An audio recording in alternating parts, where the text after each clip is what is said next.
This show is produced by the Hartman Media Company. For more information and links to all our great podcasts, visit hartmanmedia.com. Welcome to the AIPIS show for accredited income property investment specialists and those who aspire to be. If you're a real estate, mortgage, or financial professional, this is the place for you. We'll explore innovative investment analysis, sales, marketing, and income-generating strategies for the most historically proven wealth creator, income property. Learn from the experts as they show you how to build a better business and a better life. Welcome to the show. This is Jason Hartman, your host, and every 10th episode we do something kind of special, kind of different. What we do is we go off topic. So regardless of which show it is on the Hartman Media Network, whether it be one of the financial shows, economics, real estate investing, travel, longevity, all of the other topics that we have, every 10th episode we go off topic and we explore something of general interest, something of general life success value. And so many of our listeners around the world in 164 countries have absolutely loved our 10th episode shows. So that's what we're going to do today. And let's go ahead and get to our guest with a special 10th episode show. And of course, on the next episode, we'll be back to our regular programming. Here we go. It's my pleasure to welcome Ken Honda to the show, and we have got a great topic for you. We are going to talk about happy money, the Japanese art of making peace with your money. And of course, we've all heard it. And I don't know how much we're going to cover on this, by the way, but I just got to mention it because it's like a cliche, of course. You can't buy happiness. Money won't make you happy. So, in fact, sometimes money can make you less happy, by the way. I don't want to have any false promises about money, even though we teach people how to make money and how to invest and how to make money grow. So let's dive into this topic. And Ken, welcome. How are you? Thank you, Jason. And how are you, everybody? I'm so excited to be here. And thank you for your invitation. It's great to have you. And I've got to say, if I'm a little different, I'm doing this interview much later than we mostly do it because Ken is in Japan. He's actually in Tokyo. It's 9:30 a.m. there, so it's bright and early in the morning for you and winding down for me. I'm actually on the back of the other side of the planet. Yes, you are. And the funny thing is, as we were talking off air, I was in Japan about 15 years ago, maybe, and visited Tokyo. And then you used to live in Boca Raton, just south of me, here in Palm Beach. West Palm Beach. I love the area. And actually, I wrote a book on my stay there, which became a national bestseller. I sold about 1,500,000 copies. Which book was that? Teaching of a Jewish millionaire whom I met. And he taught me everything about money. That's why I became financially independent in my 20s. So I appreciate all the time that I spent in Florida and U.S. And I have such a huge respect for American philanthropists who are very generous like yourself and just start sharing what they know, what they have. So I'm so happy to be on this show. That's good. Well, it's great to have you, Ken. Tell us, how do we make peace with our money? Well, maybe before I ask that question, the premise is that we're not at peace with our money most of the time. What do you mean by that? Unfortunately, we feel frustrated when we think of money. When we receive a check, we get frustrated because it's not more than we think. So we complain about how little we get paid. And when we pay bills, and we also feel frustrated, sometimes sad, sometimes anger. Why do you have to pay so much for the taxes, electric bills? So in this dealing with money, most of us feel stressed out. And only a few percentage of people feel less stress-free with money. Is it best not to try to make money? Or, it seems like the opposite of that. If money causes stress, or is it the lack of money that causes stress? Right. But what's interesting is that it doesn't really matter how much money you make or how much money you have. It's about your attitude toward money. I have interviewed so many millionaires and billionaires in my life. And I found out that some financially challenged people are happy, whereas billionaires feel stressed out. Whereas, middle class people, some of them feel stressed out. Some of them have no stress whatsoever. So it depends on how you deal with money. It's your attitude. And like everything in life, attitude is so vital, so critical, isn't it? Yes. So my book, Happy Money, is focused on how to relate yourself to money. When you receive money, can you stay happy? And when you spend money, when you pay bills, can you smile with your check? Yeah, That is the attitude, and it's interesting. It just takes a little bit of a shift in your mind that money can be your friend. A lot of us feel like we are a slave to money, which is not so healthy. So I recommend start treating money as a best friend. Tell us about some of these stresses and unhelpful beliefs we have attached to money and how we need to change them. For example, everybody can relate to this. When we spend money, we will lose money. For example, when we pay kids' tuition, school tuition, if we do that out of gratitude, that becomes happy money. But what we feel like we are losing money for tuition, which is not a healthy attitude. The money we spend enriches somebody's life, and then it'll circle back to us. So it's almost like food. When we eat, and if you don't want to release it, you're not healthy, because you hold on to the food. I don't want to let go. I don't want to go to the bathroom. I want to hang on to what I ate, which is not a healthy attitude. So you have to eat well and release well. That is the basics of health. And at the same time, for your financial health, receiving money well and releasing money well is the attitude. So when you take a look at your financial life, we are in the flow of money. So to make your money flow happier, more steadily is a key instead of holding on to the money we spend. Money has a certain nature, a certain character, a certain energy about it, doesn't it? It does. It does. Tell us about that. Money itself is a neutral energy. But if you think money is God, money becomes God. If you think money is a monster who hurts people, because we've been often hurt by money, we think when we're small. Our parents deny our summer schools because of money, or certain dreams are crashed because of money. So money turns into the thing we think it is. So unless you deal and heal our money wounds, our concept and belief about money does not change. Is money neutral? When I teach kids about money, I ask them, what is money? So they think it's paper, it's coins, it's a credit card, it's a Bitcoin, and then even adults are confused because money is just numbers in internet world, right? If it's a Bitcoin, a friend of mine invested to Bitcoin about 5 years ago, and now he's worth like $10 million. But it's just the numbers in the bank. One time he lost the key, so he had a hard time recovering the money. So and the money is just a number, and it's an idea. The money you think you have in your bank account doesn't exist.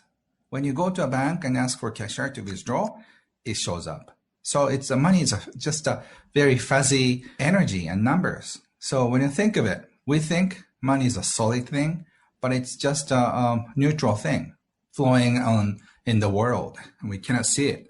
This has been talked about much, and I've talked about it on the show, Ken, about this idea of, is there a certain amount of money that tends to make us happy, that tends to give us a good chance? And I cite an article that I read many years ago, back in the 90s, maybe 25 years ago. And back then, now you'd have to, of course, adjust for inflation on this number and also adjust for where you live, because the spendability of that money varies significantly based on where you live, of course, too, not just what point in time. But back then, the article said something around, $1.5 million, 1.7 million, I think, in net worth is the point at which people kind of become like, that's a really good security level where, you have a high likelihood of being happy. Any more than that doesn't necessarily do much for you. Any less than that, it takes away. Right. And certainly, because we have our own agency and we can choose to be happy or unhappy at any level. Right. Just for the general thinking about this, is there a number?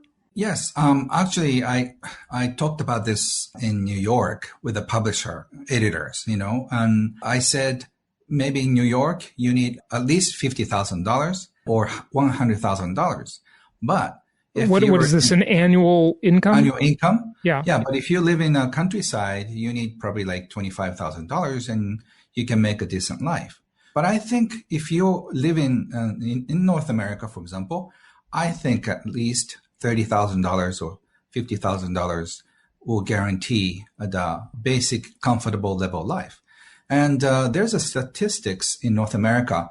If you make from $50,000 up to $90,000, your happiness level goes up. But after $90,000 a year, it will not change so much. Mm-hmm. And if you make more than $2 million, you'll start feeling more stress because of the money. Why will the money make you feel more stressed? Because you get sued by lawyers, other people who seek for money. One time I sat down with my lawyer in New York. She said, I have to be careful because I'm writing a book on money. I asked her, is it like realistic that anybody is going after me? And she said, yes, if your book becomes a bestseller, everybody will follow you, with their lawyers. But if your book doesn't sell so much, they don't care about you. So yeah. I think there's some truth to that. If you make more than $2 million, people will start having attention on you. Fair enough. But I do think you need to make a distinction there, Ken. If you're an author who's a famous author, you're in the limelight. Certainly there are many very wealthy people who are very low key and nobody even knows they're rich, right? Like Thomas Stanley, the Millionaire Next Door guy, right? Yes, I love the book. Yeah. So, and I don't really endorse that book actually, but you get the idea, right? It's because you're in the public eye and, I am, because I talk about money, right? And it's an additional problem for this type of thing. But that's not necessarily true of just the normal person that's got a lot of money, right? Right. So I think if you feel comfortable with how much money you make or how much money you have, I think that is the happiness level. So I talk about the concept of money container.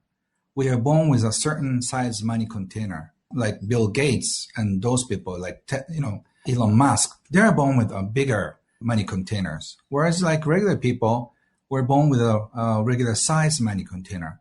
So if you try to make too much money, it's going to crack. So you have to know who you are and you have to sort of like accept who you are. And so one time I had a young college student approach me and he said, Ken, I want to be more wealthy than Bill Gates, Warren Buffett combined.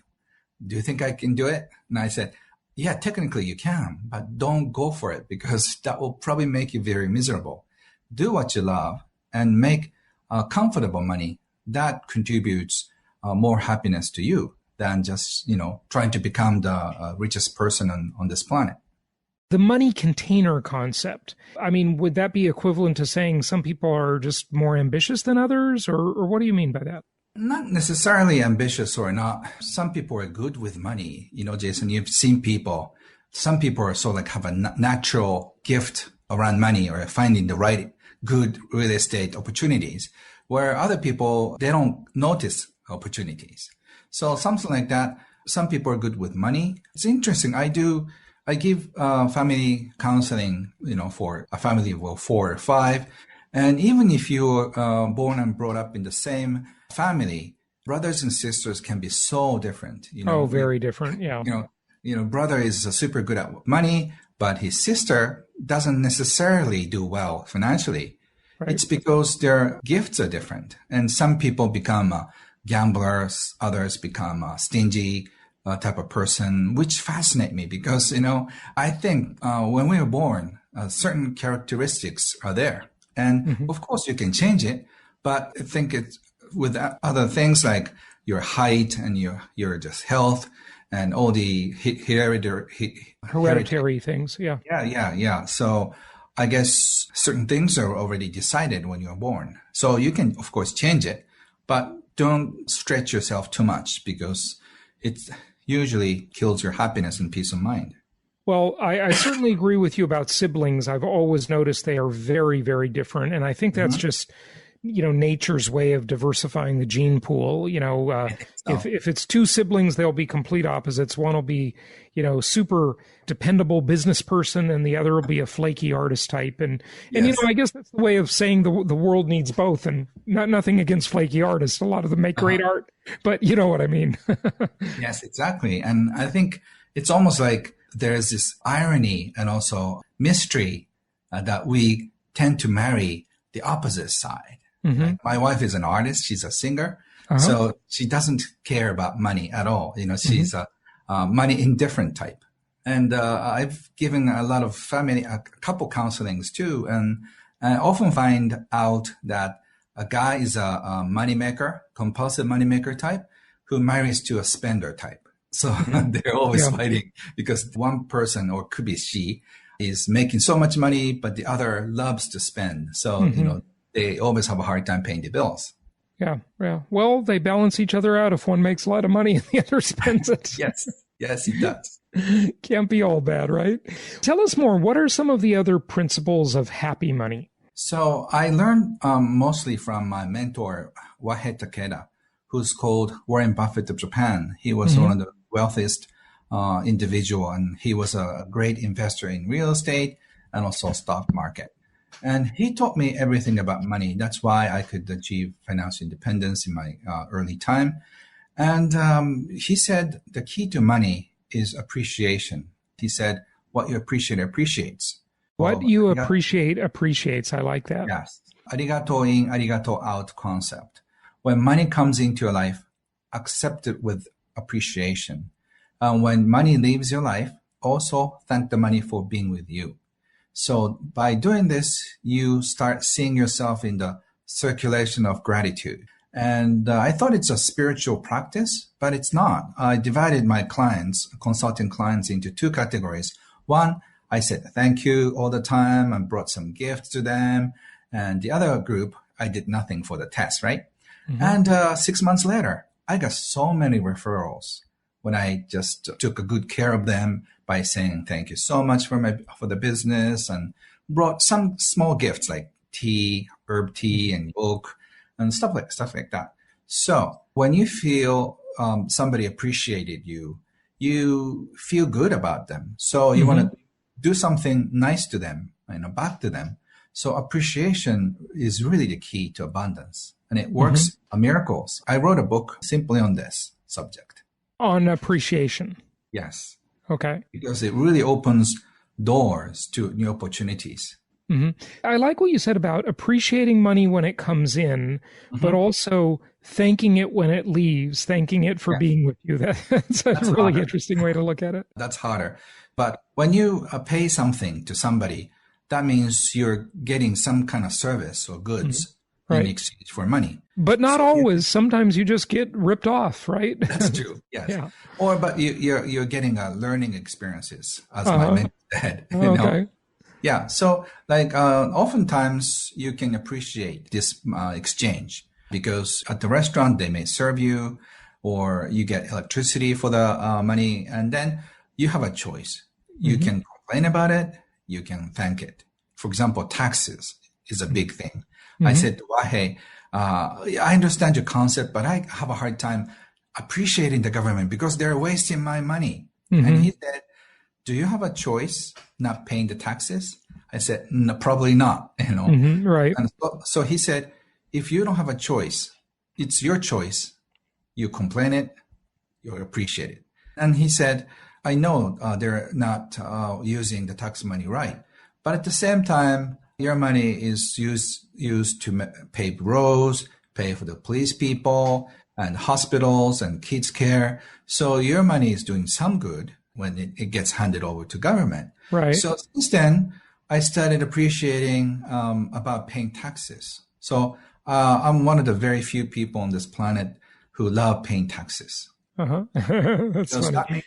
that means that you made enough money to be able to pay taxes. Mm-hmm. And somehow, the more taxes I started paying, the more income and more opportunities I started to attract. So Uh-huh. I don't care so much about paying taxes or paying bills anymore because it gives me joy. Right, right. Well, some of that is really good because it's just sort of, in a good way, I mean this, like a fatalistic idea of, look, you have to pay them. You might as well be joyful about it to some extent, or at least, not just making it a miserable experience, right? Right. Because it's a foregone conclusion. It's done. You either pay them or you go to prison, right? So Right. you're going to pay them. That's true. I remember, when I had my first really good year in real estate when I was 24 years old, I paid the IRS like $125,000, and I took that canceled check and I hung it on the wall in my office, and it was just there by my desk right here, and people used to look at it and say, "Hey, that's a pretty big check. If you adjust that for inflation, that's like $400,000 today." I said back then, and I still haven't done this, by the way, but I've gotten close. My goal was to pay the IRS $1 million a year. Because if I paid them $1 million, that'd mean I'm making $4 million. Now the tax rates have gone up since then. Okay, Right. but since then, I must say I've become more critical and cynical about the way the government spends the money. True. So, True. kind of funny that you say that. So that's true. What else can you tell us about Happy Money, Ken? And, maybe anything else you want to share from your work, your other books. I don't want to miss that opportunity to have you share any of that as well. Thank you. Being on your show is just a bliss for me. So I'm not here to sell anything. I'm just here to share what I know about happiness. So if you want to invite more happy money into your life, there are a few things you can do. That is to know who you are. I think we are born with a certain gift or gifts. So some people, like, you're good with money, you're good with people, you're good with numbers. And I think you know how to see the opportunities in real estate market, right? So if you know that you are gifted in certain areas, take advantage of it, because that will bring you the most money. And then if you have more than enough, start sharing what you have. And the more you share with other people, the more you get. So I think if you can start sharing what you know, what you have, just go for it and just see how different your life would be. So just start searching what you're good at, find your gifts, and then start sharing what you do. So by doing that, you'll be writing, you'll be painting, you'll be consulting, you'll be doing more business. But whatever you do, you'll find yourself with more fun. Ken, I want to ask you, why is that true? That idea that, Mae West has this, had this saying from, so long ago, money is like manure. It doesn't do anybody any good until you spread it around a little, right? I always found that to be a really interesting quote. Why is that true, that when you give, you actually create more? One of my theories about it is that if nothing else, if the law of cause and effect is not true, if the law of karma is not true, or any of that, right? Let's just say it's not, right? At the very least, it seems that what it does is you're kind of telling yourself that, look, this is a resource I can just create more of. It's not limited. It's abundant. I can just create more of it. So when I give away, I don't lose it. I just create some more. Why is that true in your eyes? I think it's because the money you share are seeds that you plant to the society. For example, before I became an author, I started giving away my booklets. So by the time I gave away 100,000 copies of my booklets, real copies, I got a call from the publisher. And that's why my first book sold 20,000 copies, and then I could become an author. So by giving something you have, you're almost planting a seed or seeds to your farm or field. And by doing that, you let your seeds grow. For example, for me, I have planted so many seeds. I've given away 2 million copies, which cost me about $2 million US dollars. Mm-hmm. And by doing that, people thought I was crazy. But by doing that, I was well known. I became well known because I was known for my generosity of giving away. So by doing that, I sold 8 million books, which probably came back to me as $10 million. So 5 times more, right? And also I made more money by being known that way. So you're almost planting seeds to the world, and then it grows exponentially. That's why I think spreading money or just helping other people, or the Chinese businessman and European and Arabic businessmen, they always talk about the same thing, help people succeed. I think there's some truth to that, because whatever you do, grow. Yeah, very, very good. Very interesting. Ken, give out your website or share any resources you'd like people to know about. Thank you for asking. You can find all the information at Ken Honda, KenHonda, Ken Honda as a car, kenhonda.com. There's a free online course available, so you can sign up and receive little course on money EQ. And there are some companies like Mindvalley who just did my online money EQ course, which is being done by thousands of people. So if you're interested in to learn more about that, please join them. And I will start translating some of my books. I wrote more than 50 books, so hopefully soon. You wow, can read 50 books. That's amazing. We got to have you back to tell us your secret of writing so many books. Yes, I actually wrote a few books on how to write a book. So Good stuff. Good stuff. Yes. Well, Ken Honda, thank you so much for joining us, and may everybody be happy with their money. Appreciate having you. Thank you, Jason. You're such a terrific individual. Please keep on just shedding light on people. Thank you. We will. Thanks, Ken. Thank you so much for listening. Please be sure to subscribe so that you don't miss any episodes. Be sure to check out the show's specific website and our general website, hartmanmedia.com, for appropriate disclaimers and terms of service. Remember that guest opinions are their own, and if you require specific legal or tax advice or advice in any other specialized area, please consult an appropriate professional. And we also very much appreciate you reviewing the show. Please go to iTunes or Stitcher Radio or whatever platform you're using and write a review for the show. We would very much appreciate that. And be sure to make it official and subscribe so you do not miss any episodes. We look forward to seeing you on the next episode.